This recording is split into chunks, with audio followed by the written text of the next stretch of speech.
असली चरित्र को याद दिला। 2012 के विधानसभा चुनाव में सपा की सरकार बन गई और लोकसभा कन्नौज की सीट को श्री अखिलेश यादव जी ने खाली किया था। वहां श्रीमती डिम्पल यादव जी को गुंडई के बल पर विरोधी जो नामांकन करने वाले थे उनको बीच में अपहरण करवा करके उन्होंने निर्विरोध सांसद बनवाने का काम किया था, पाप किया था, लोकतंत्र की हत्या की। 2014 के लोकसभा चुनाव के समय हम लोग भी विधायक थे, सांसद बन गए थे। सारी लूट करने का जो ठेका है वो श्री अखिलेश यादव जी के पास है। इसलिए मैं उनको कहता हूं कि ये पूरी तरह से गुंडों, अपराधियों, माफियाओं के बल पर, दंगाइयों के बल पर या लूट करने वाले हैं। जैसा जो करता है वैसा दूसरे के बारे में सोचता है। हमें जनता का आशीर्वाद प्राप्त है, हम नारा लगाते रहे, 100 में 60 हमारा है, 40 में बंटवारा है, बंटवारे में भी हमारा है, ये हम नारा लगाते रहे और जनता का समर्थन मिला। 52% से अधिक हमें मत मिला है और उसको वो हजम नहीं कर पा रहे हैं। 27 में मुख्यमंत्री बनने के सपने देख रहे थे और उनको लग रहा है क्योंकि सांसदी बची, क्योंकि इसलिए रहेगी कि लोकसभा का चुनाव 29 में होना है, लेकिन अभी उत्तर प्रदेश में समाजवादी पार्टी समाप्तवादी पार्टी बनने की। देखिए वहां सर्वे का काम चुनाव के पहले भी चल रहा था, चुनाव के बाद भी चल रहा था।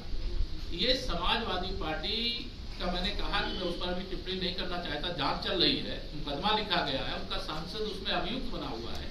तो उनको यह सोचना चाहिए कि समाजवादी पार्टी पर यह उंगली क्यों उठ रही है, क्यों जांच में वो दोषी पाए जा रहे हैं।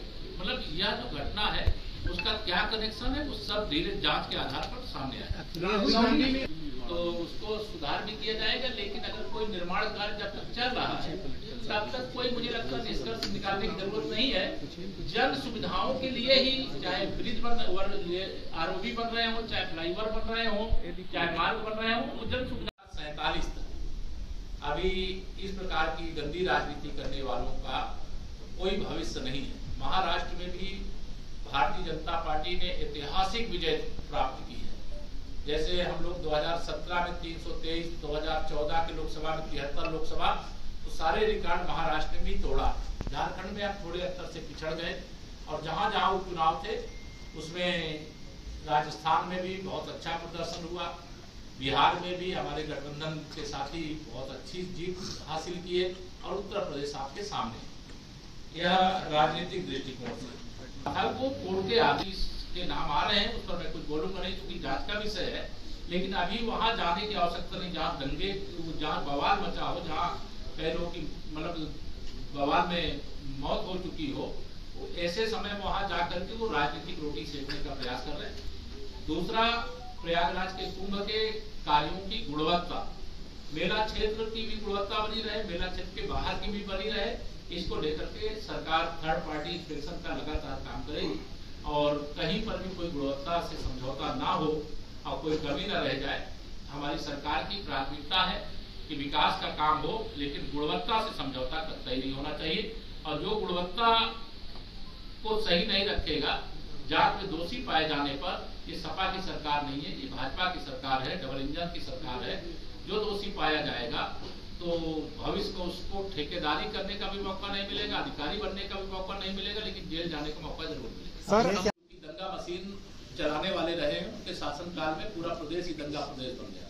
इसलिए उनके इस प्रकार के बयानों को और पहले के बयानों को सब निकाल करके देखेंगे तो उनके बयान सदा गैर जिम्मेदाराना लगते। जब उनको शांति बनाए रखने की अपील करना चाहिए, उस समय वो लोगों को भड़काने के लिए कोशिश कर रहे हैं।